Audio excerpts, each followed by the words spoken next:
Friends എല്ലാവർക്കും നമസ്കാരം. നമ്മുടെ ഇഷ്ടപരമ്പരയുടെ വരാൻ പോകുന്ന ചില വിശേഷങ്ങളിലേക്ക് ഏവർക്കും സ്വാഗതം. അപ്പം നല്ല മഴയൊക്കെയാണല്ലേ, എല്ലാവരും സുരക്ഷിതരായിട്ടിരിക്കുന്നു എന്ന വിശ്വാസത്തിൽ തന്നെ നമുക്ക് വിശേഷങ്ങളിലേക്ക് കടക്കാട്ടോ.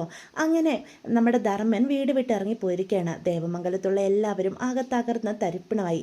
അപ്പം നമ്മുടെ ആനന്ദനാണെങ്കിൽ ദേവിയോട് നല്ല ദേഷ്യം കൂടുകയാണ് കേട്ടോ. റൂമിൽ വന്നു കഴിയുമ്പോഴത്തേക്കും ദേവിയോട് പറയും, നീ ആഗ്രഹിച്ച പോലെ തന്നെ കാര്യങ്ങളൊക്കെ നടക്കുന്നുണ്ടല്ലോ, ഈ കുടുംബം തകർന്നു കാണാനാണല്ലോ നീയും നിന്റെ വീട്ടുകാരും ആഗ്രഹിക്കുന്നത്. അപ്പോൾ ആകെ തകർന്നു നിൽക്കുന്ന ദേവി പറയും, ആനന്ദേട്ടൻ എന്താ ഈ പറഞ്ഞു വരുന്നേ എന്ന് ചോദിക്കുക. നിനക്കൊരു കണക്ക്, നിന്റെ ഈ കണക്ക് കാരണമല്ലേടി പാവം മാമൻ കുഞ്ഞിലെ തൊട്ട് ഞങ്ങളുടെ കൂടെ വളർന്ന ആളാ. ആ മാമൻ ഇന്ന് ഒരു കള്ളനായി ഈ വീട് വിട്ടിറങ്ങേണ്ടി വന്നത്. നിനക്കിപ്പോൾ സമാധാനമായല്ലോ. ഓരോരോ പ്രശ്നങ്ങൾ ഈ വീട്ടിലുണ്ടാകുമ്പം നിന്നെ ഞാൻ ഇവിടെ പിടിച്ചു നിർത്തും, എൻ്റെ അച്ഛനെയും അമ്മേനെയും ഓർത്ത്. അതിന് തന്നെയല്ലേ നീ മനഃപൂർവ്വം ഇങ്ങനെ ഓരോന്നൊക്കെ സൃഷ്ടിക്കുന്നത് എന്ന് പറയാം. ദേ ആനന്ദേട്ട, വായി തോന്നുന്നത് എന്തും വിളിച്ചു പറയരുത്. ഞാൻ മനഃപൂർവ്വം എന്ത് ചെയ്തെന്ന് ഈ പറയുന്നേ? കണക്ക് കൃത്യമായിട്ട് നോക്കി, അതല്ലേ ഞാൻ ചെയ്തുള്ളൂ. അല്ലാതെ ഞാൻ ഒരിക്കലും മാമനെ കുറ്റക്കാരനാക്കിയിട്ടില്ല എന്ന് പറയാൻ കേട്ടോ.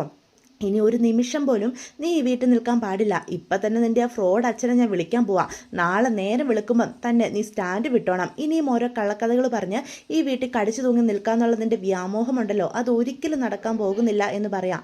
എന്നിട്ട് ദേഷ്യപ്പെട്ടുകൊണ്ട് പെട്ടെന്ന് തന്നെ ഉദയഭാനുവിനെ ഫോൺ വിളിക്കണം കേട്ടോ. അപ്പം ഉദയഭാനു ആനന്ദിൻ്റെ ഫോണാണെന്ന് കാണുമ്പം തന്നെ എന്ത് പറഞ്ഞ് ഇവനെ ഇനി ഒന്ന് നിർത്തും എന്നൊക്കെ ആലോചിച്ച് കള്ളങ്ങളൊക്കെ മനസ്സിൽ കണക്ക് കൂട്ടുക. എന്നിട്ട് ഹലോ ആനന്ദ് മോനെ, നീ എന്താ ഈ രാത്രി വിളിച്ചത് എന്ന് ചോദിക്കുക. ഓ, നിങ്ങൾക്കൊക്കെ എന്തോന്ന് രാത്രി പകല്?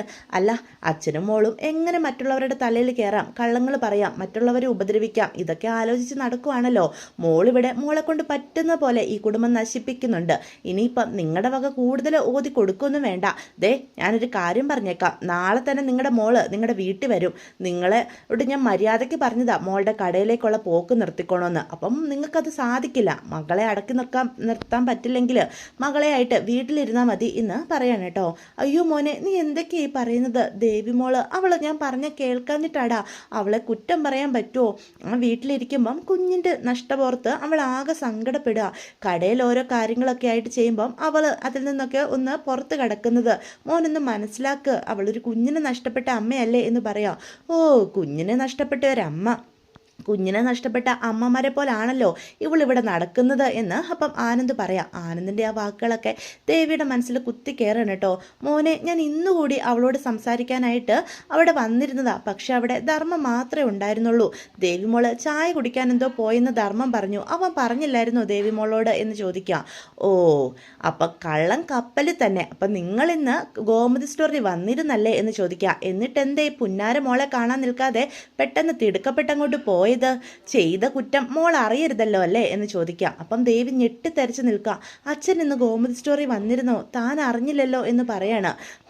25,000 രൂപ നൈസായിട്ട് അടിച്ചു മാറ്റിയിട്ട് ആ പാവ മാമിൻ്റെ തലയിൽ വിട്ട് അങ്ങ് കടന്നു കളഞ്ഞു അല്ലേ എന്ന് ചോദിക്കുക. അയ്യോ മോനെ, മോൻ എന്താ ഈ പറയുന്നത്?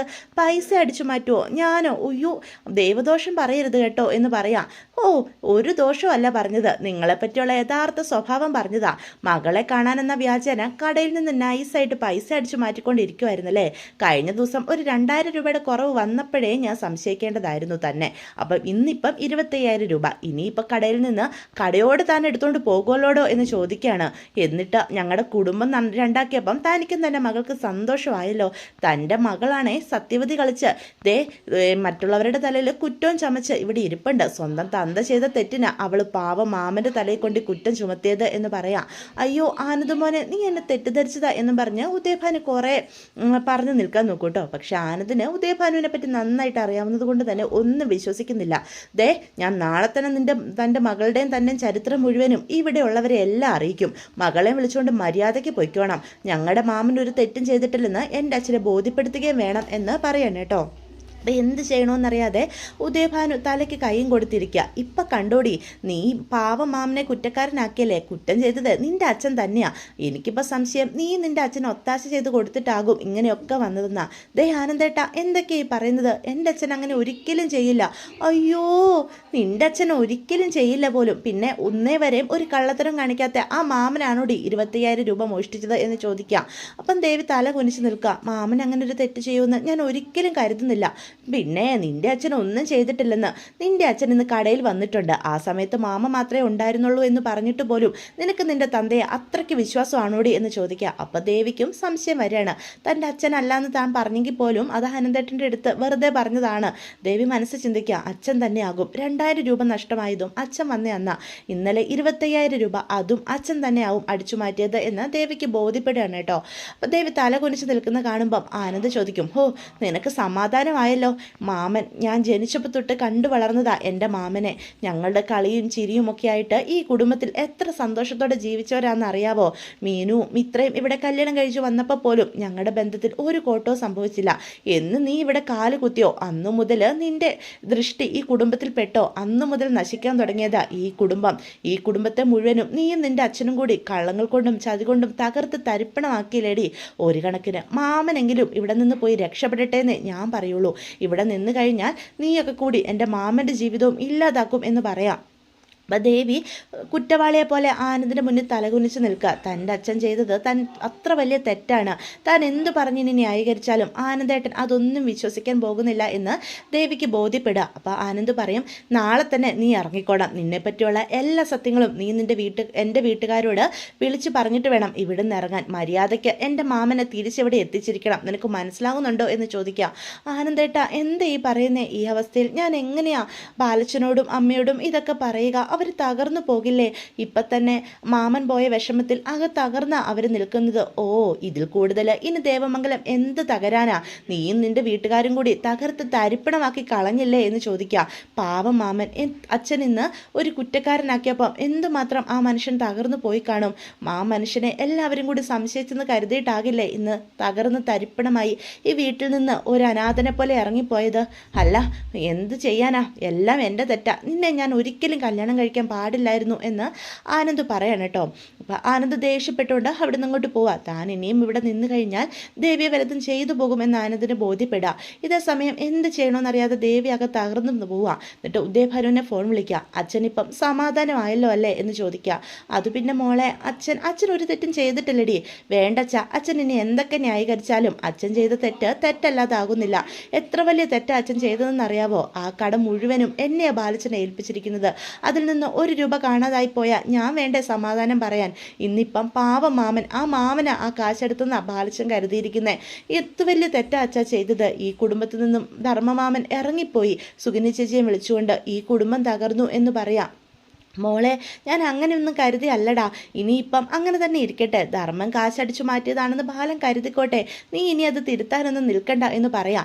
അച്ഛൻ മിണ്ടിപ്പോകരുത്. എൻ്റെ ജീവിതത്തിൽ ഓരോ തവണയും അച്ഛനായിട്ട് പ്രശ്നങ്ങൾ കൂട്ടുക. ആനന്ദേട്ടനും ഇപ്പം എല്ലാം ബോധ്യപ്പെട്ടിട്ടുണ്ട്. ഉടനെ തന്നെ അച്ഛൻ എല്ലാ കാര്യങ്ങളും ബാലച്ചനെയും അമ്മയും അറിയിക്കും. നാളെ തന്നെ അച്ഛനിങ്ങ് പോരെ, എന്നെയും കൂട്ടിക്കൊണ്ട് പോകാലോ എന്ന് പറയാം. ഞാനൊരു കാര്യം പറഞ്ഞേക്കാം. ഈ ദേവമംഗലത്ത് സ്ഥാനമില്ലാത്ത എനിക്ക് പിന്നെ ഒരിടത്തും ജീവിക്കണ്ട. പിന്നെ എന്നെ ജീവനോടെ അച്ഛൻ കാണില്ല എന്ന് പറയാം. അപ്പം അത് കേൾക്കുന്ന ഉദയഭാനു ഞെട്ടിത്തരിച്ച് നിൽക്കുക. അച്ഛൻ എന്നോട് അല്പമെങ്കിലും സ്നേഹം ഉണ്ടാകുമെന്നാണ് ഞാൻ കരുതിയത്. പക്ഷെ അതില്ല എന്ന് അച്ഛൻ ഇന്ന് തെളിയിച്ചു കഴിഞ്ഞു. അല്ലെങ്കിൽ എന്നെ ബാധിക്കുന്ന ഒരു പ്രശ്നം അച്ഛൻ മനഃപൂർവ്വം കടയിൽ സൃഷ്ടിക്കുമോ? മോളെ അച്ഛൻ അങ്ങനെയൊന്നും കരുതിയല്ല. കടം കൊണ്ട് നിക്കക്കളി ഇല്ലാതെ വന്നപ്പം കുറച്ച് പൈസ അവിടെ ഇരിക്കുന്ന കണ്ടപ്പം അച്ഛൻ എടുത്തു എന്നുള്ളത് നേരാ. അതിൻ്റെ മോളെ ഈ വിധത്തിൽ ബാധിക്കുമെന്ന് അച്ഛൻ കരുതിയില്ല എന്നും പറഞ്ഞ് ഉദയഭാനു കള്ളക്കണ്ണീര് കാണിക്കാൻ കേട്ടോ. അപ്പോൾ ദേവി ദേഷ്യത്തോടെ ഫോൺ വെക്കുക. എന്നിട്ട് അവിടെ നിന്ന് കരയുക. താനും കൂടി ഈ കുടുംബം തകർന്നതിന് കാരണക്കാരനായല്ലോ. മാമനെ ഒരു കള്ളനാക്കിയതിൽ തനിക്കും പങ്കുണ്ട് എന്ന് ദേവിക്ക് ബോധ്യപ്പെടാം. അവൻ്റെ നിരപരാധിത്വം താൻ വിചാരിച്ചാൽ ഇപ്പം തെളിയിക്കാൻ സാധിക്കും. പക്ഷേ അതോടുകൂടി ഈ ദേവമംഗലത്ത് തനിക്ക് ഒരു സ്ഥാനവും ഉണ്ടാകുകയല്ല എന്ന് ബോധ്യപ്പെടുകയാണ്. എന്ത് ചെയ്യണമെന്നറിയാതെ ദേവി ഇങ്ങനെ നിൽക്കുകയാണ്. തൻ്റെ ജീവിതത്തിന് വേണ്ടി താൻ സ്വാർത്ഥതയാവണോ അതോ താൻ ഈ കുടുംബത്തിന് വേണ്ടി നന്മ ചെയ്യണോ എന്ന് ചിന്തിച്ച് ദേവി ഉയർവാണ് കേട്ടോ. എന്താണേലും എല്ലാവരും ഒരു ദിവസം എല്ലാ സത്യങ്ങളും അറിയും.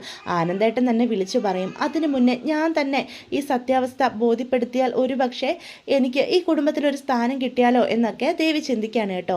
ബാലച്ചനെ ഇത് അറിയിക്കണം എന്ന് തന്നെ ദേവി അവസാനം നിശ്ചയിക്കുകയാണ്. അപ്പോൾ ഇതൊക്കെയാണ് കേട്ടോ വരാൻ പോകുന്ന ഒരു എപ്പിസോഡിൻ്റെ വിശേഷങ്ങൾ. അപ്പോൾ വീഡിയോ ഇഷ്ടപ്പെട്ടുവെങ്കിൽ നിങ്ങൾ ചാനൽ സബ്സ്ക്രൈബ് ചെയ്ത് ഒന്ന് സപ്പോർട്ട് ചെയ്യണേ. ലൈക്ക് ചെയ്യാനും മറക്കരുത്. നിങ്ങളുടെ അഭിപ്രായങ്ങൾ കമൻസ് വഴി എന്നെ അറിയിക്കാനും മറക്കരുത്. അപ്പോൾ എല്ലാവർക്കും